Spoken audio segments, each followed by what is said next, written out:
keenya jidduu hoggana keenya jidduu akkanumaan kashlabbee wacci malee garaagarummaan takka akka hin jirre annatti mul'ata.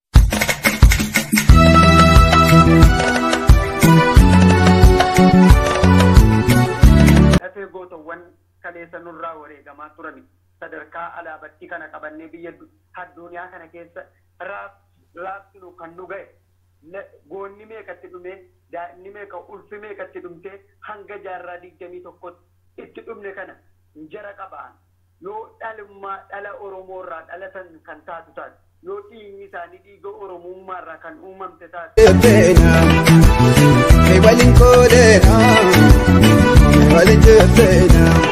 Maqaabsoo agartanii moo hidhannootti duudanii nutis waraana keenya bira dhaabbachuu qabna jennee amannee amanuu qabnu ibsa ajaja waraana bilisummaa Oromooti.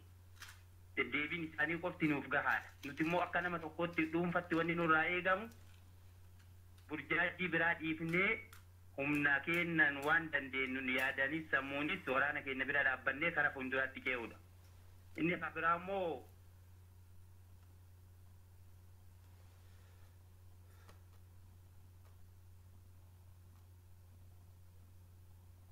jaarmiyaa siyaasaa cimaa sochii waraanni keenya godhu keessatti gadi dhaabuun eega ilaalchaaf garaagarummaa yaadaa dhiphisnee tokkummaa saba kanaa wal jala hariirsuu dandeenye ilaalchan jedhe kami ilaalcha hidhannoo qabu irratti qofa uummanni keenya akka amanu taasisuu tokko kan lammataati jaarmiyaa siyaasaa cimaa jechuun kan jaarameet barateet dhaloota barsiisuun hawaasa isaa jijjiiru gochuudhaaf maaltu barbaachisa nama dhuunfaarraa maaltu eegama jetta isima tana daqiiqaa takkatti gaafin keenya takkaa'uun hin deebinee jechuudha godaannisi kaleessaan irraan baane akka Oromootitti gabroomnetti akka Oromootitti miidhamne malee waan qotaaf amantiif nuti miidhamne miti amma isa saniif badii qaba jedhee miidhamee miti akka uummata Oromootitti amantii fedhe haa qabaatu miidhamneeti jira duuba akka uummata Oromootitti falmatuu qabna akka uummata Oromootitti haanee tokkummaadhaan osoo nuti waliin qoonnetti waan Oromoo taane waan miidhamneef jecha qabsoo kan itti jibsuun nu barbaachisa jechuu barbaadeeti. Ajendaa nuu kan ammoo hordofuun qabnu. Yoo hordofne ajendaa kana ni jeeqamnaa fi dadhabiinsaatu uummata Oromootittis bu'a. Ammoo walumaa galatti.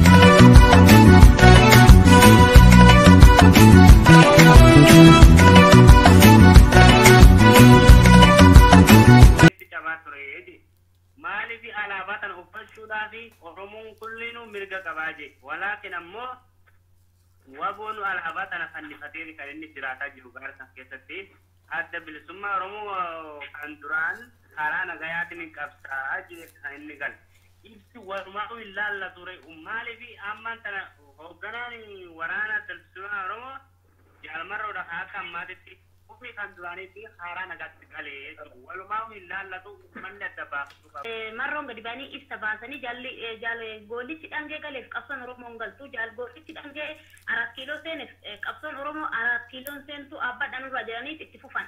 Ashandaan Oromoo kennamu akkana sochiin wacuun waanuma jiraati. Ammallee wanti hubatamuu qabutu jira. Namni gadi ba'ee Jawaar Muhammad ka umrii ofii sabaaf kenne nafti ofii sabaaf kenne kana dhiisati. Nama kamiyyuu ta'ee alaabaa kanaan hin tarkaanfatin jechuun Oromummaa kan keetiin itti Oromootiin as Oromoo jechuudha. Anuma sanaan anuma deeggarsa olaanaa bilisummaa Oromoo sanaan alaabaa tokko harkatti qabadhee bakka barbaadee tarkaanfadhe diinni isa dhufee yoo naan jedhe diina hin fedhu akka eenyummaa ta'e ani calaqqisiisu. Ilmi Oromoo tokko gadi ba'ee tun isiin hin malle gaafa naan jedhe Oromummaa kee osoo beeku ati Oromoo miti naan jechuudha. Kanaan jedhe garuu Oromoo kutaa 11 miti nama tokko isaan tuffadhee bira kutuu qaba malee namni kun kana naan jedhe Oromummaa kee lafa kaa'uu qabu. Jawaar Muhammad gaafa achitti alaabaa bilisoo alaabaa uummata Oromootiin daldaluu hin qabdu jedha itti asitti beekun. Osoo alaabaan sun achirra kaayamuu baatte namni osoo yookaan faajjiin seenne eenyummaan seenne sun bakka isaan waltajjii godhan sanitti mul'atuu baatte namni Jawaar Muhammad simatus hin jiru. Ammallee nummaantu yoo malaallee daa'ii kenninuuf alaabaan keenya ceebamtee alaabaan biyyi isaan keessa jiranii sun yookaan alaabaan biraa bakka buutu achirra osoo jiraatte ilmaan Oromoo achitti nu dhiyaattu iyyuu maaliif Oromummaa ofiitiif mari'atuuf deemaa jiranii waan isaan fakkaatu faayamanii deemuun dirqama. Bu'aa nuti nutu harsiidha nutu goota akkanaati jedhanii maqaa goota ofiitti illee quba qabu inni kunis goota Oromoo kutaa 11ti hunda'um Jawaar kutaa 11ti miti impaahira biyyattiitiifu nama akka dhala namaa mirga namaa falmuuti hundaafiyyuu diinni nuun jaallata diinni nuu isa hin filata maaliif garaagarummaa wayii wanti inni namaa qabu wayii hin jiru garuu an bakka kanatti yoo Jawaare dhaabni adda bilisummaa uummata Oromoo kun hattaa'u nama marroorraa yoo siyaasaan qeeqamee siyaasaan isa tudeeffachuu danda'a waan hawaasa ilaallatu wayii hin qabu alaabaa keenya namni nurraa fudhatu wayii hin jiru namni kutaan tokko ilmaan Maccaa Booranarraa wanni inni fudhatu hin jiru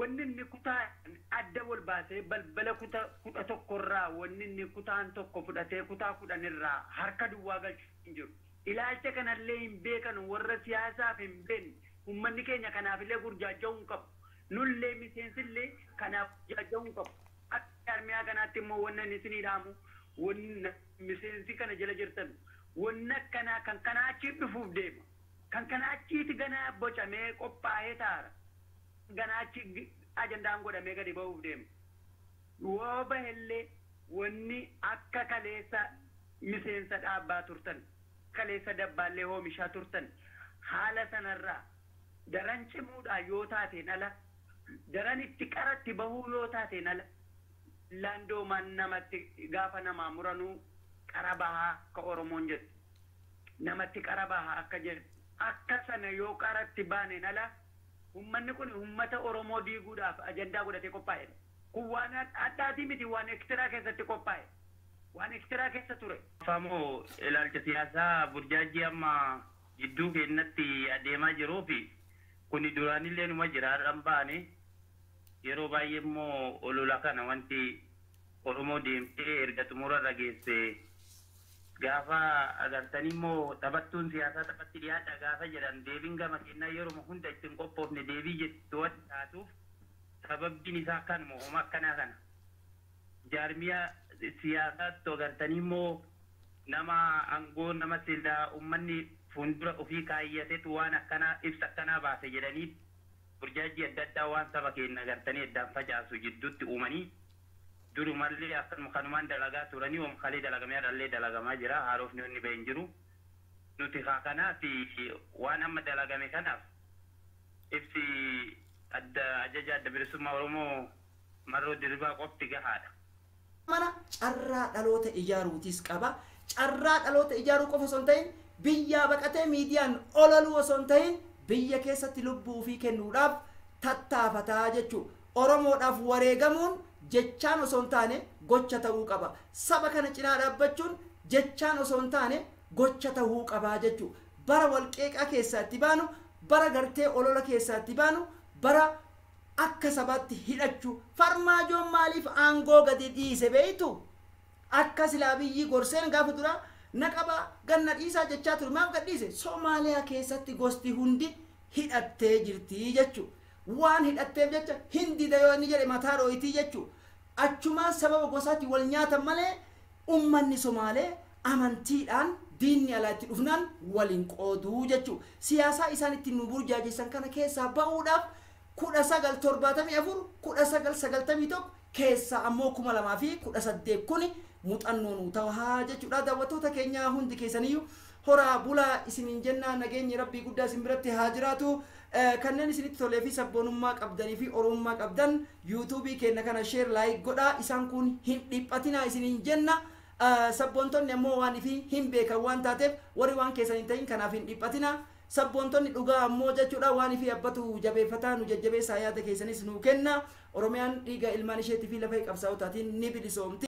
Gandummaa fi miti dubbiin warri ergama gandummaa baatanii deemaaranu waan deemaaranu qabani waan barbaadaaranu argataarani nu adda babaasuutu jaraa bu'aadha maallaqa nu gurgurataarani warra nu gurgurataarutu waa'ee gandummaa kanallee waa'ee dhaabaa kanallee dura bu'ee deemaa isa kaleessa bakkeedhaa galee baraa keessaa galee maan ta'in waan galeef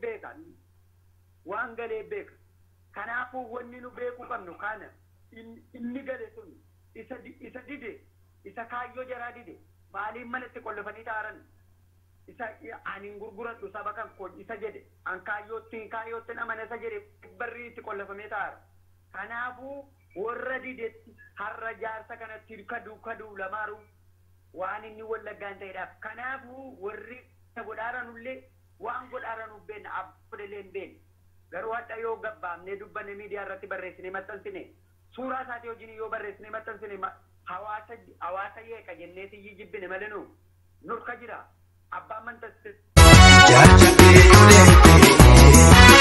Waan neebiitu jiru suuta deeminu tantee siin dabartu miiri ooda rabii.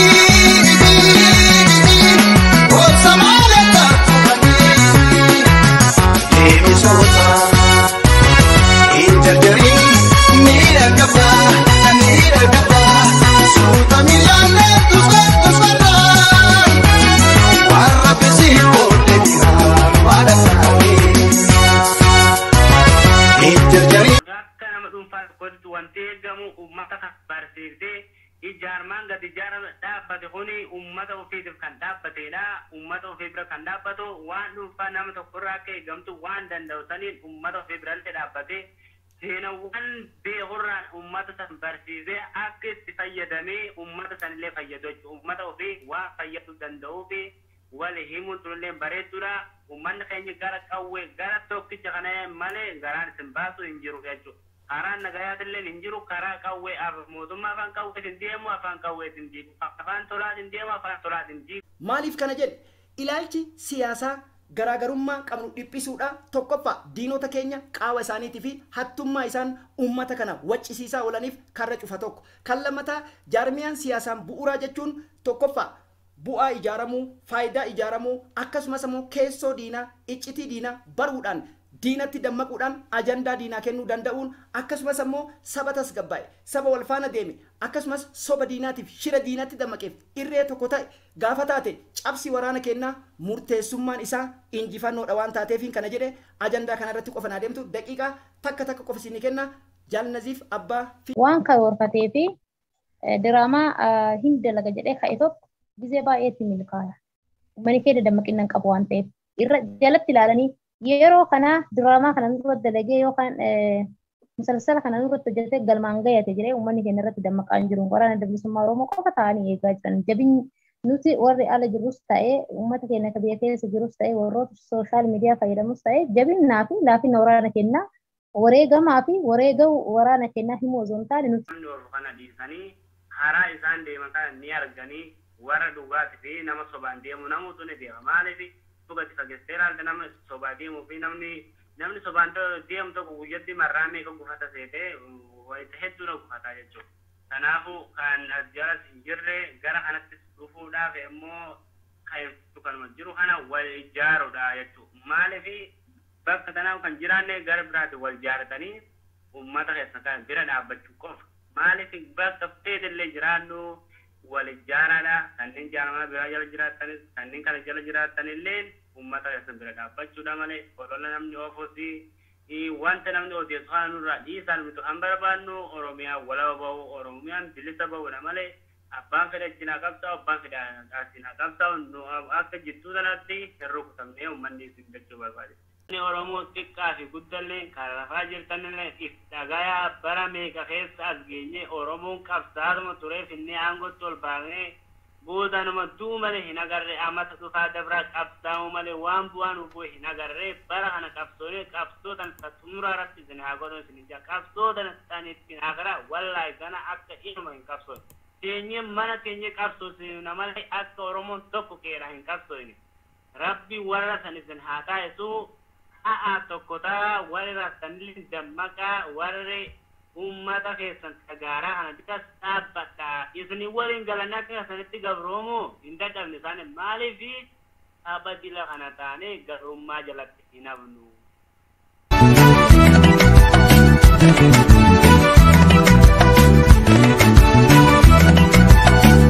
Biyyi gosoofuma sabni gosoofuma dandabeluu jettanii maqaan baasina nama Oromoo jedha lugana waale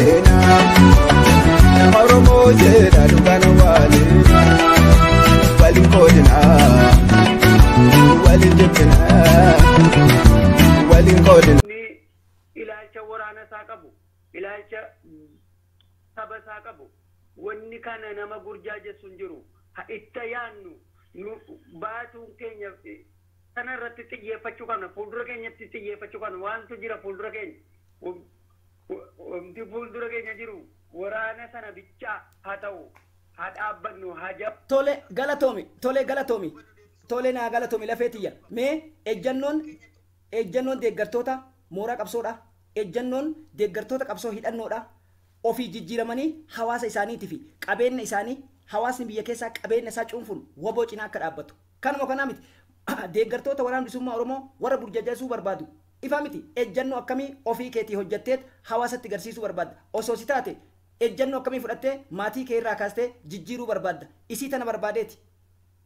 Osoo magabaa waraana bilisummaa Oromoo akka jirtaniin gamtaan bira badda jedhanii uummanni akkatti wacu kun akkasin bira social media dadhabee kun gabbee bira dhaabbatu. Maaliif kana ta'a? Garuu gabaabsee ani wanti ani miseensota keenya warroota irra jiran kanaafis yookaan akka dhuunfaa kiyyaatittis ejjannaan ani qabu hin fiigu jala waan namni ariifu tokko jala hin fiigu. Maaliif ejjannaa kee tolfatuu qaba? Abba jaalatee abba jibbee Oromoon biyyattiin Oromoo jedhamu yookaan sabni keenya afaan qawweetiin gabroome afaan qawweetiin bilisa bara. Yoom duraanillee uummata keenyaa hin galle hoggaa lamaan kan yookaan hoggaa sadii kana keessa galu. Jira tokkummaa isaanii feedbaakii yookiin garaagarummaa takka illee akka hin jirre agarsiisa. Namuu jedhe abbaan ejjannoo isaatiin abbaa waltajjii sana gaggeessu jedhe waan ifii murteeffateef ilaalcha isaa calaqqisuu mirga isaatii jedhe itti gaafatamummaa waan calaqqisee ifii fudhataa jedhe. Ifaami hawaasni immoo waltajjii fedheen faayuu jedhe murteessuu aangoo hin qabuu jedhe si galee miree abbaan waltajjii sana gaggeessu uummata waltajjii sana qopheessetu simateetu kabajeetu kam jetta waltajjii sana waan fedheen faayataa jedhe. Kanaaf maal hubattee takka warroonni cidha akkanaa kana himatan diinota keenya ta'uu ajajaa waboo gadi baasuun ka hooggana waltajjii sana gaggeesse takka osoo hin qeeqin tokkummaa saba kanaa qofa irratti xiyyeeffate. Dhalataa Oromoo tokkottis hubadhe warra kiyya hubachiisuudha. Erga mootiyyuu maatii kiyya hubachiisen booda akkasumatti gandatti haga aanatti haga godinaatti haga rabbiin na dandeesseet yeroof jala ijaaree waan barbaachisuun itti cicha jedhee yaada. Inni tokkoffaan kana lammaffaa moo ilaalcha siyaasaa burjaajii amma gidduu keenyatti adeemaa jiruu fi kuni duraanillee numa jiraadhaan baane yeroo baay'ee immoo olola kana wanti Oromoo deemtee erga xumurarra geesse gaafa agartanii immoo taphattuun siyaasaa taphatti dhiyaadha gaafa jedhan deebiin gama kennaa yeroo hunda ittiin qophoofne deebii jettu waan taatuuf sababbiin isaa kanuma homaa akkanaa kana jaarmiyaa siyaasaatti agartanii immoo nama aangoo nama silaa uummanni fuuldura ofii kaayyatetu waan akkanaa ibsa akkanaa baase jedhanii burjaajii adda addaa waan saba keenya agartanii addaan facaasu jidduutti uumanii durumallee akkanuma kanumaan dalagaa turanii oomishaalee dalagamee dhallee dalagamaa jira haarofni inni ba'e hin jiru. Nuti kanaaf waan amma dalagame kanaaf ibsi ajaja adda bilisummaa Oromoo marroo diribaa qofti gahaadha. Maaliif jennaan erga isaan akka dhaabbattis akka agartanii mootiyyuu ija Oromoo tokkottis namni nuti laallu isaaniif jawaarii. Warri kalee mootiyyuu qabsoo karaa nagayaatiin galee erga bilanii mootiyyuu fi harka diinaa keessa jiran karoora mataa ofii uummatanii burjaajii diinatii maaliif akka ibsi kun gadi ba'e dura tokkoffaa nuti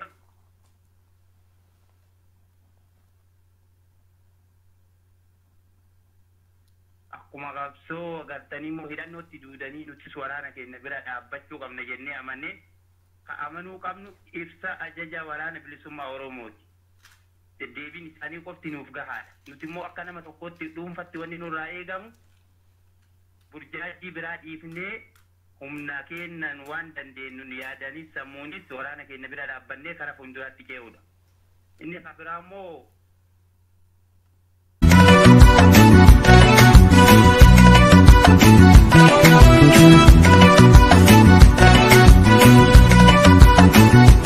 tarkaanfiin nuti uummata jechuudha warra burjaajiin Oromoo qoodu inni dhagamame warra Oromoo qoodu kana qilleensa gubbatti akkamitti beekuu dandeenya warra qabsaawaa fakkaatee Oromoo diigu akkamitti beekuu dandeenya takka warra gartee oromummaa tana cinaa maxxanfatee dantaa dhuunfaadha mooraa qabsootiin diigu kana akkamitti itti dammaquu qabna maakidaa jaalmorkattuu sii kenna sirraa eegala akkamitti itti dammaquu qabna mee jecha takkaan nu ibsi akkamitti firaa fi diina addaan baafachuu qabna ejjennoo kenna akkamitti cimsineet waraana keenya cinaa dhaabbachuu qabna mee.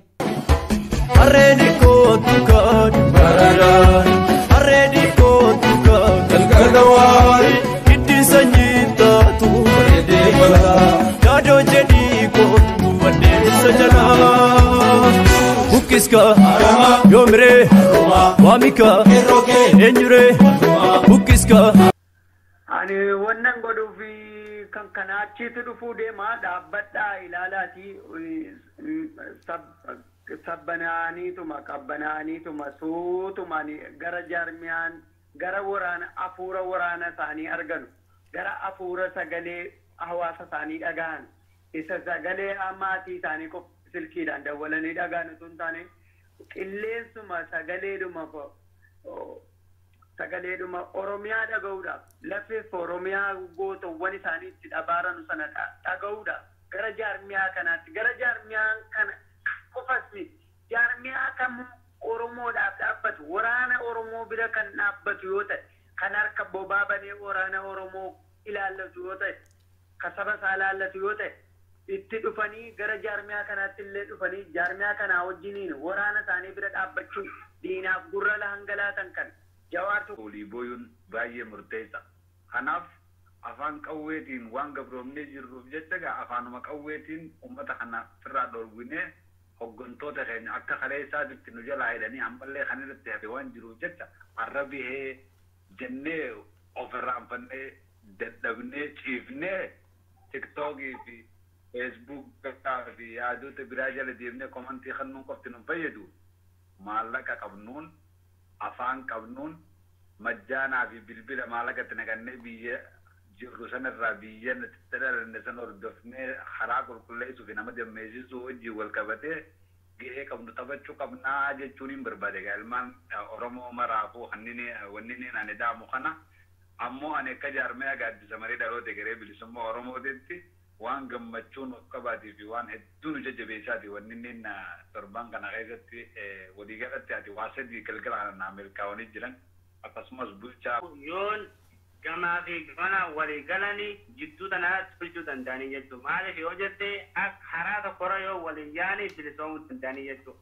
Haala ilmaan amma kan akkaataatti jiru kana keessatti yeroon suni bara wal dhiibanii bara walitti wal rakkisanii miti bara kan akka rakkoo keessa wal baasanii uummata ofii ifatti baasuudhaaf kan falmatu.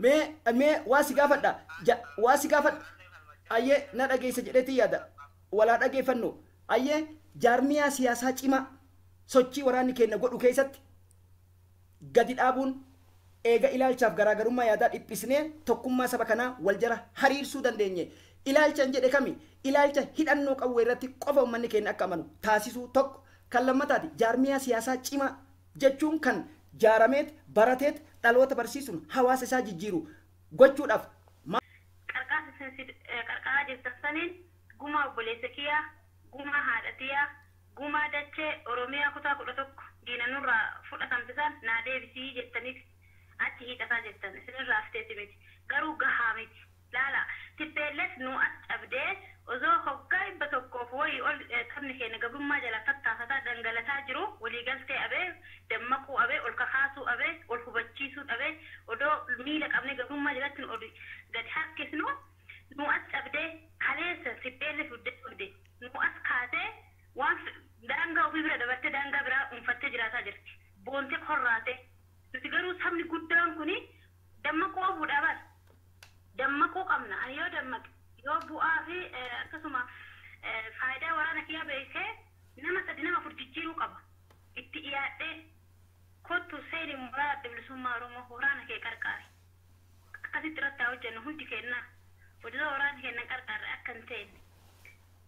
yoo dhiigni isaanii dhiiga oromummaarraa kan uumamte taate yoo sila akka hiisaan nabiyullaahi hiisaan hafuura qulqulluudhaan dhalate biyyoota aadam turaabiirraa uumame sanas kan amanan yoo taate biyyeetti deebiti akka quraanni amantaan islaamaa jedhu yoo kan deebitu taate isii kana ilaalanii isii kana yoo ofirratti sodaatan ofii yoo sodaatani addeebanii hawaasa isaanii itti deebi'anu amma harka diinaatiin bobbaaran jarattis immoo barachiisu otuu eenyummaa ofii hin barin otuu eenyummaa maalummaa saba ofii hin argin eenyummaa Oromiyaaf waloo Oromiyaa otuu hin bariniyyi lafaaf dachii Oromiyaa otuu hin bariniyyi bakkee bahan harka diinaatiin naanneffamaaran rimootii kennameen naan jechuudha. Waa namaatiin socho'aarani waa namaa keessaa akka bahunu akka waraanni of qopheessee du'aaf of qopheessee kufee kuffisaaru akka baranuudhaaf dhufanii maalummaa Oromoo waraana jaraayyuu akka baranu adda bilisummaa uummata Oromoo isa jedhamu kana akka bosona keessatti dhaga'anu sagaleesaa akka ofiin itti haasa'anii itti hirmaatanii wajjiniin dhaggeeffatanu gara kanatti akka nuu dhufanu kabajaan lafee gootowwan kanaaniin qabaan jedhama. Anda kennu keessaniif ani akka ijannoo kiyyatti akka saadatti jechuudha wanni ani sammuu kiyyarraa fudhadhee itti yaadu waan danda'u waraana kiyya bira dhaabbadhee qabeenyi kiyyarraa waan qabu jechuudha waraana kiyya cinaa dhaabbadhee isaan jajjabeessuu barbaada jechuudha akkasuma immoo obboleeyyan kiyya wanni ani dhaamu woboo bira dhaabbadhaa yoo dandeessanii dhadhaa seenaa jedheeni isaanis akkasuma ofii kootti ofitti amanamummaa qabaachuudha erga ofii ofitti amaneen booda namni kamiyyuu biyya tokko hoogganuun duratti mana ofii hoogganuudha akka maatii kootti wanni ani kaayyoon kiyya ijaaruu yaadu waan agartanii ilaalcha sammuu kiyyaanaaf ta'a jedhee jaarmiyaa kana keessais akka dhalataa Oromoo tokkottis hubadhe warra kiyya hubachiisuudha erga ammootiyyuu maatii kiyya hubachiisen booda akkasumatti gandatti haga aanatti haga godinaatti haga rabbiin na dandeesseet yeroof jala ijaaree waan barbaachisu. Kanarra fiigan warroonni maatii isaanii taanee jala deemu warroota tarii afaa kaaba jawaar qeetti jala bahuu qabna warra jawaar hin qeeqee waraana bilisummaa Oromoo faarsu warra yookaan waraana bilisummaa Oromoo arrabsee jawaar hin faarsu itti jaalatina maaliif yookaan ana jaalatanii abbaa kiyya arrabsu jechuudha yookaan abbaa kiyya jaalatanii ana arrabsu jechuudha anaafi abbaan kiyya garaagarumti hin qabnu waan ta'eef kana jaalate abbaa kiyya wajjin waliin na jaalata nuti akkasitti beekuu qabna gurra laafuu hin qabnu nama jechuun nama osoo namni tokko badii dalagee beekuu badii san uffisee tokkummaa namaa jabeessuuf yookaan waca san lafa kaa'ee uummata keenya tokkummaa isaanii cimsuuf tattaafatudha nama jechuudha. Gamna jechuun kan kana achitti dhufuu deemaa dhaabbadhaa ilaalaati qabbanaaniituma suutumaan gara jaarmiyaan gara waraana afuura waraana isaanii arganu gara afuura sagalee hawaasa isaanii dhagahan isa sagalee maatii isaanii silkiidhaan dawwalanii dhagahan osoo hin taane qilleensuma sagaleedhuma Oromiyaa dhaga'uudhaaf lafeef Oromiyaa gootowwan isaanii itti dhabaaranu sana dhaga'uudhaaf gara jaarmiyaa kanaatti gara jaarmiyaan kana qofas jaarmiyaa kam Oromoodhaaf dhaabbatu waraana Oromoo bira kan dhaabbatu yoo ta'e kan harka bobaa banee waraana Oromoo ilaallatu yoo ta'e kan saba isaa ilaallatu yoo ta'e itti dhufanii gara jaarmiyaa kanaatti illee dhufanii jaarmiyaa kanaa wajjiniin waraana isaanii bira dhaabbachuun diinaaf gurra hangalaatan kan jawaartu qeeqame jedhanii hanga gurra laatan kan kanuma cimsuu barbaada ilmaan Oromoo warreen gaaddisaa marii dhaloota egeree jalatti odoo hin ijaaramin jiran akka dhufanii hirmaatan garee makamuyyuu ta'ee ka garee Oromooti irratti kijiba diinaati shira odoon ta'in shira diina shira Oromoo irraa deebisee qe'ee ofiit irratti abbaa ta'uudhaafi deemu hundi isaatuyyuu garee Oromoon jalatti hirmaatuu qabanii jira.